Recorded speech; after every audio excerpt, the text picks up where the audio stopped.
Psychopomp is an insane, psychedelic trip of a game.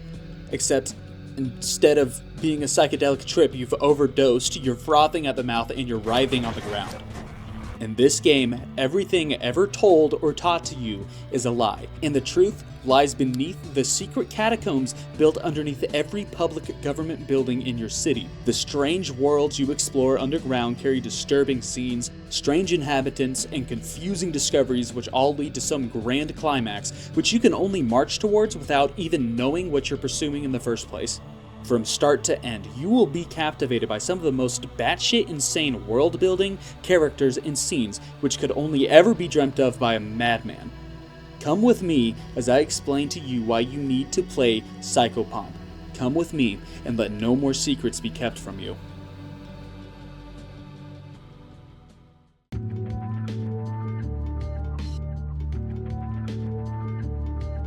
You play as a young woman named Venus, who believes that everyone around her has secret powers they won't let her know about. Not being one to sit around and be lied to, you built a special helmet which lets you read people's minds, known as the machine that lets me read people's minds when I want to. Or Psychopomp for short. But, something fucked up building it, and instead of granting you the ability to read minds, it allows you to see a whole new world hidden in plain sight, which everyone else knew about, I guess. But what is this bitch tripping about? Either way, you've taken it upon yourself to explore the catacombs of the earth, all in the name of finding the things that the world has so unjustly kept from your prying eyes. No more mysteries, inquiries, or secrets will exist as long as you got your trusty helmet. So go break into every government building you can find, descend into a brand new world, and comprehend horrors you probably shouldn't have witnessed in the first place. Shouldn't be hard to do anyways. After all, the buffoon who made windows and locks clearly has never heard of a hammer before.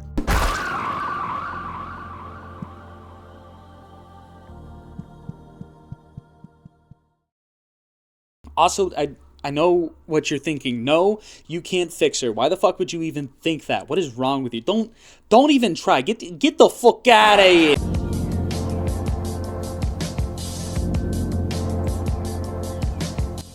Overall, the gameplay of this video game is pretty simple.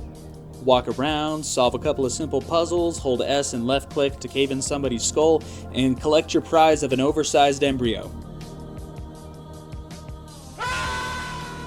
Sounds kinda boring putting it on paper, but the normal gameplay only serves as a vessel for the real substance of the game, which is exploration.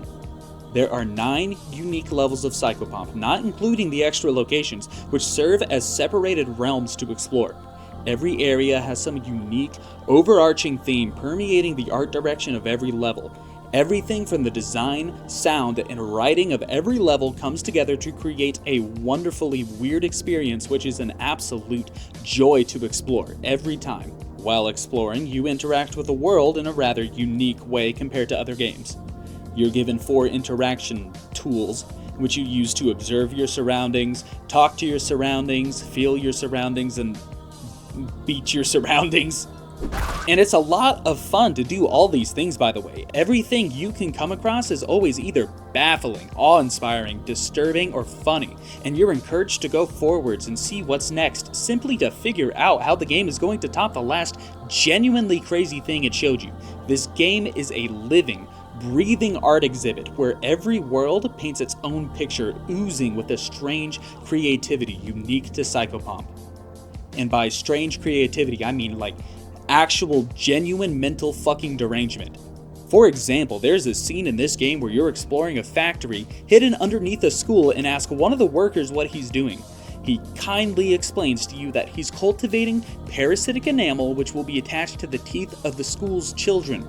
The enamel will then store the words spoken by the students and teachers during class to feed into a generative model which produces more lessons to be taught to the students. What is this bitch tripping? This all is explained in like 2 sentences, and with a casual enough demeanor to convince you this is normal. By the way, this is one of the less insane things that happen to you just in the factory alone. The entire game is like this. I mean, the most normal thing you'll see in this game is this dog in the tutorial.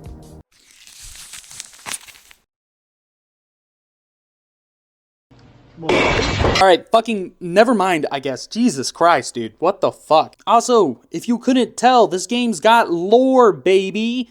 Oh yeah, it's time for another game theory, yeah! Alongside every weird world you explore, you're fed bits and pieces of information, which point you in the direction of a greater narrative just looming over your head. And I know what you're thinking, another indie horror game with complicated and convoluted lore that needs a fucking doctorate in investigative journalism to understand. And I get what you're saying, I understand, but fucking shut up.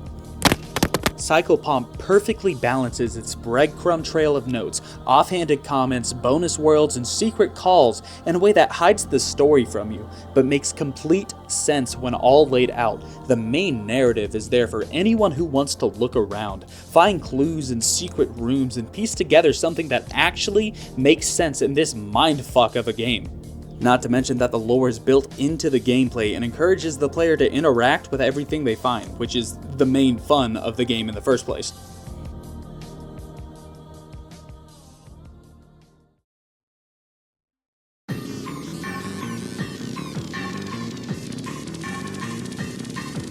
Just like my last video, I absolutely love the sound in this game. Everything goes perfectly into building the unique aesthetics of each world and making you feel the way you're supposed to feel. From the music and ambience down to something as insignificant as the noise something makes when you click on it. It all has a part to play in the world of Psychopomp. All the music in this game is insanely well done. It's impressive how every track can both be a genuinely well-crafted, pleasant listen as well as serve as perfect ambience, which strengthens the vibe of every area you visit. Some of the songs are like actual fucking bangers too, by the way. I love the soundtrack. It's a personal favorite for whenever I'm riding. Also, some of the sounds that enemies make when they lock onto you are actually really unnerving, and have actually jump scared me a few times. I mean, this game is really easy, and you can honestly, like, realistically, you could complete the whole thing without dying a single time, but the sound design backing every enemy encounter pushes a ton of weight when it comes to making you feel like you're in danger.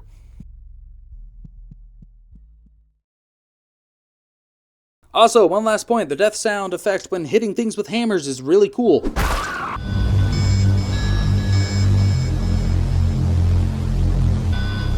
Alright, just give me a second to talk about some other things I like that I didn't know how to add into other parts of the video. Seriously, the writing is insane in this game. It is amazing how much they can fit into such a short amount of words. You can barely get a paragraph maybe out of every interactable NPC and object in this game. And it seems like almost every time I talk to anything, it just hits me like a fucking truck, dude.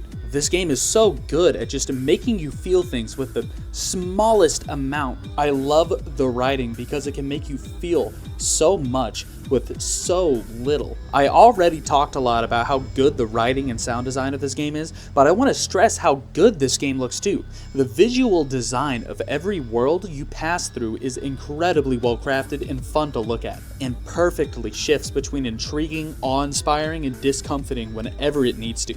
And the character design is incredibly strong here too. Every NPC is visually distinct and just looks cool or weird or anything in between. It's just another part of this game that makes it so much fun to explore and find new things.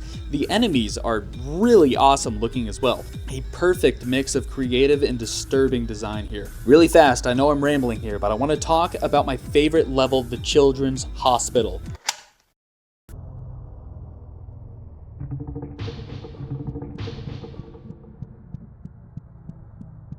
The art direction of this one level is just so good in every way, dude. You're surrounded by rusted and cold halls and rooms. The ambience is an unnerving, long drone, and the map is populated with these hollow, concrete nurses which emanate heat and false kindness. They all care for their VIPs, which are important figures throughout human history, whose greatness has been awarded with immortality and an eternity of dopamine hits supplied by their favorite things in life. Walking into Alexander the Great's room, you're greeted by a writhing mass of indiscernible flesh, violently jerking to and fro whilst the surrounding monitors blare the unmistakable sounds and sights of death. There is nothing greater in this world than the feeling of battle. To conquer and to be conquered, to feel that warm slick on your hand. Wouldn't you agree? I would do anything to feel another man's blood again. Alexander isn't the most disturbing character in this level, by the way. He's beat out by at least 2 other things. Every interaction in the hospital had me so unnerved I was sick to my stomach, and I love it. At the end of the day, this is still considered a psychological horror game, and the Children's Hospital displays this perfectly. Also, last thing, I promise. Another neat thing is the real-world tips shown during loading screens. They don't actually serve any purpose other than being completely deranged, so I'll share some of my favorites here. Public schools are required to have at least 50 teeth of mammalian origin embedded into their north-facing walls for structural and safety reasons. Scientists have discovered that humans from 100,000 years ago featured a holy orifice in the head no longer present. It is believed this orifice disappeared after the Crusades. Inanimate objects feel pain. Make sure to hit them against things as hard as you can. They deserve it. A man claiming to be God appeared on American soil in 1965. He was immediately shot down by the CIA. John McCone was quoted saying, "We got him."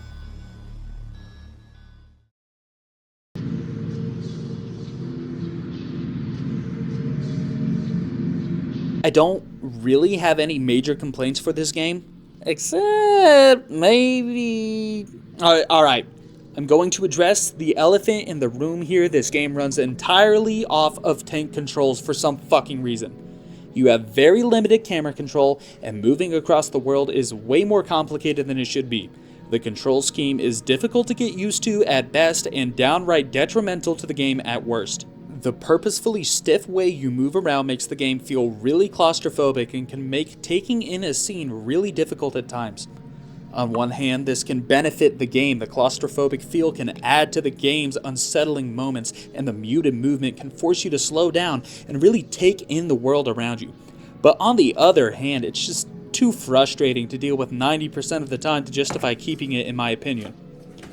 Tank controls are a really strange creative choice. I mean, every aspect of this game is a strange creative choice, but this just, it doesn't do it for me. You know what I mean?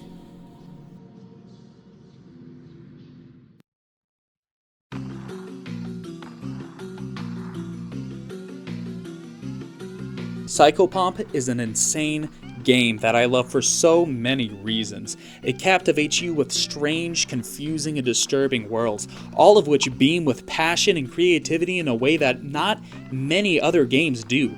It's not scared to be weird, and I love it for that. It's so packed with strange content that bursts with every scene of this game that you can't help but love exploring this fucked up world dreamt up by whatever mentally ill developers behind the screen here. I made an effort to only show the first 3 worlds in this video, but I promise you the game has about 4 times the content shown. Please, for the love of God, whether you're a fan of horror, whether you like looking at art, or you're just bored and need something to do, go play this game. It is $9 on Steam, and it is worth every cent and more. I mean, hell, there's a demo and a free, albeit lesser version of the game on Steam. You have no reason to not try it. That being said, I think I'll call the video here, y'all. Thank you all so much for watching my little rant here. If you enjoyed, make sure to like, comment, subscribe, and do all the algorithm boosting things. I got a link to the game in the description, but I'm not sure if YouTube lets me make clickable links yet, so you might have to copy and paste it if that's the case. If you want to see more of me, I have a gaming channel I've also got in the description if you want to check it out. And holy shit, the last video I made blew the fuck up. Like, goddamn. 20,000 views on my first video was genuinely insane. It is absolutely incredible. Thank you guys so much. I would love if anyone who's watched this far, let me know, like, what am I doing good? What am I doing bad? How can these videos be better? And tell me what other weird niche indie games I should be reviewing next. That being said, y'all have a good night.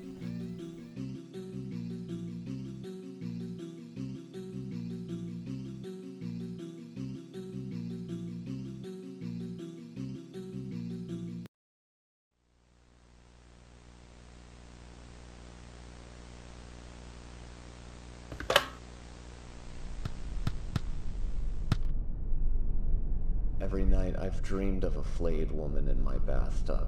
She sits there, submerged waist-high in a mass of her own sliced flesh, splashing her near-skeletal hands in and out of the frothy remains, and looks at me with a smile, excitedly playing in the delight of flesh becoming an object, separate from oneself and completely discernible from the whole. The flesh is old and has turned gray, far more than could ever have possibly come from her, and yet it is all from her. She stands up, moving without muscle, only slight tendon on her bones, and crawls out of the tub and runs through the yard, dancing in joy of that holy release, at that ability to finally be free.